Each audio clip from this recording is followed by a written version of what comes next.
Hi, this is Jason from the QuickBooks team. You can use apps to connect services like Shopify and PandaDoc to QuickBooks Online. The Apps Overview section helps you find support, launch, and reconnect apps if they ever disconnect. Let's learn how to look up an app, find it in your QuickBooks after you add it, and what to do if it ever disconnects. First, select Apps. Note that your navigation may look like this.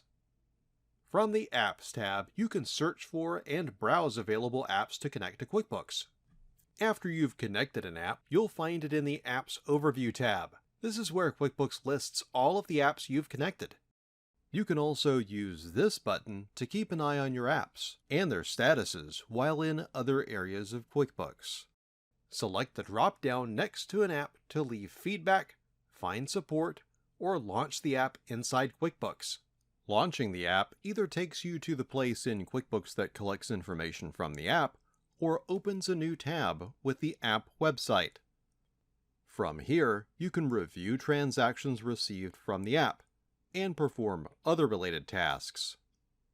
Back on the Apps Overview tab, if QuickBooks ever encounters a problem communicating with the app, you'll see it listed here, along with the issue it has with the app.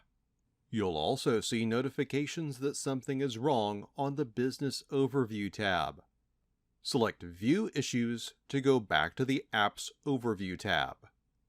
To resolve the issue, select Reconnect. Some apps may also ask you to choose a date before it resumes the connection. The app will send information related to anything that happened on this day to the present day when it reconnects to QuickBooks. This helps to ensure you don't record the same information more than once. You may need to log into your account with the app and reauthorize the connection. Go back to the Apps Overview tab to check out the renewed connection. Now you're ready to add, launch, and resolve any issues related to apps in QuickBooks Online.